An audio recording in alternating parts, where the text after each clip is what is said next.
Good morning children, कैसे हैं आप लोग। अच्छा, पिछली कक्षा में हमने चिट्ठी का सफ़र का वाचन करना आपको सिखाया था। आपने पाठ को पढ़ लिया होगा 2-3 बार और आपको अच्छे से पढ़ना आ गया होगा। और नए शब्द को भी आपको बोला गया था कि 3-3 बार लिखिए, तो उम्मीद करती हूँ कि आपने लिख लिया होगा। तो आज की कक्षा में हम आपको इस पाठ के शब्दों के अर्थ सिखाने जा रहे हैं। ठीक है, तो आप देखिए, शब्दार्थ और शब्दों के अर्थ मैं आपको बताऊंगी।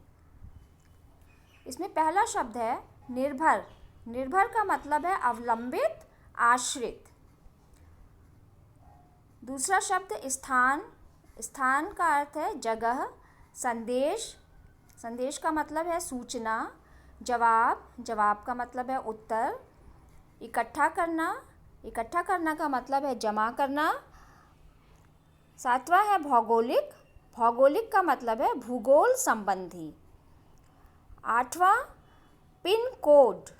पिन कोड का मतलब है पते के अंत में लिखे जाने वाले 6 अंक को पिन कोड कहते हैं। जब भी आप कोई एड्रेस लिखते हो, उस जगह का नाम लिखते हो, लोकेलिटी लिखते हो, मोहल्ला लिखते हो, घर का पता लिखते हो, लेकिन लास्ट में हम 6 डिजिट का एक नंबर लिखते हैं, उसको हम पिन कोड कहते हैं।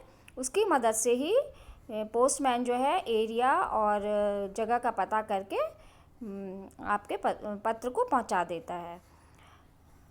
नवा वर्ड है इस्तेमाल। इस्तेमाल का मतलब क्या है? प्रयोग। प्रयोग।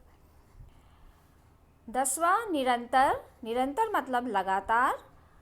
11वां संदेशवाहक। संदेशवाहक मतलब संदेश ले जाने वाले। जो आदमी संदेश ले जाता है, संदेश पहुंचाता है, उसको हम कहते हैं संदेशवाहक। 12वां वर्ड है परिवहन। परिवहन मतलब सवारियां, जैसे ट्रक, मोटर,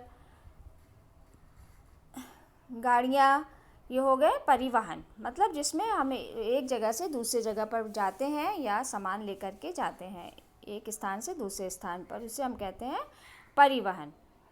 फिर 13वां वर्ड हो गया बेहद। बेहद मतलब बहुत ज़्यादा, बहुत ज़्यादा। नेक्स्ट सीमित। सीमित का मतलब है सीमा के अंदर। कोई भी काम सीमित रूप से करना मतलब किसी सीमा के अंदर करना। हरकारे। हरकारे मतलब संदेश पहुंचाने वाले।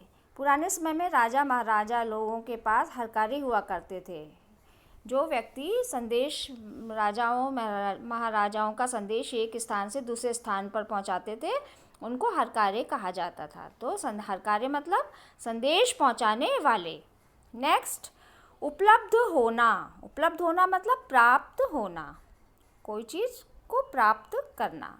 उपलब्ध होना मतलब प्राप्त होना। दिलचस्प। दिलचस्प का मतलब है मनोरंजक या चित्ताकर्षक। मन को जो चीज़ अच्छी लगे, मन को जो चीज़ भाए, उसे हम कहते हैं दिलचस्प। दुर्गम। दुर्गम मतलब जहाँ पहुँचना कठिन हो, जो स्थान पे पहुँचना आसान ना हो, कठिन हो, उसे कहते हैं दुर्गम। 19वां वर्ड देखिए प्रशिक्षित। प्रशिक्षित मतलब जिसे प्रशिक्षण प्राप्त हो। प्रशिक्षण मतलब क्या होता है? ट्रेनिंग। किसी चीज़ में ट्रेंड होना। प्रशिक्षित मतलब किसी चीज़ में ट्रेंड होना, और जिसे प्रशिक्षण प्राप्त हो मतलब जिसे ट्रेनिंग प्राप्त हो। ठीक है। नेक्स्ट प्रवासी। प्रवासी मतलब परदेश में रहने वाला।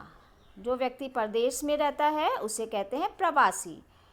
परदेश से चिड़ियाँ आती हैं हमारे देश में, तो हम उनको कहते हैं प्रवासी चिड़ियाँ। ठीक है। भूगोल। अभी एक वर्ड आया था ऊपर भौगोलिक, उसका अर्थ मैंने बताया था भूगोल संबंधी। तो आपको ये जिज्ञासा होगी कि भूगोल क्या चीज़ होता है। इंग्लिश में ज्योग्राफी जिसको हम कहते हैं, एक सब्जेक्ट भी होता है। तो भूगोल का मतलब है वह शास्त्र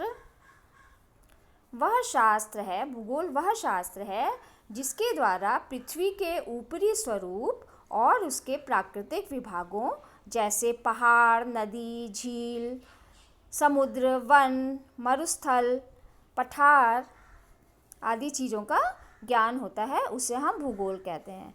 तो देखा बच्चों, आपने इस पाठ में जितने भी कठिन शब्द आए हैं उसके मैंने आपको शब्दार्थ बता दिए हैं। तो आज का काम आपका ये है कि इसको आप अपनी कॉपी में सुंदर हैंडराइटिंग में लिख डालिए। ओके, धन्यवाद।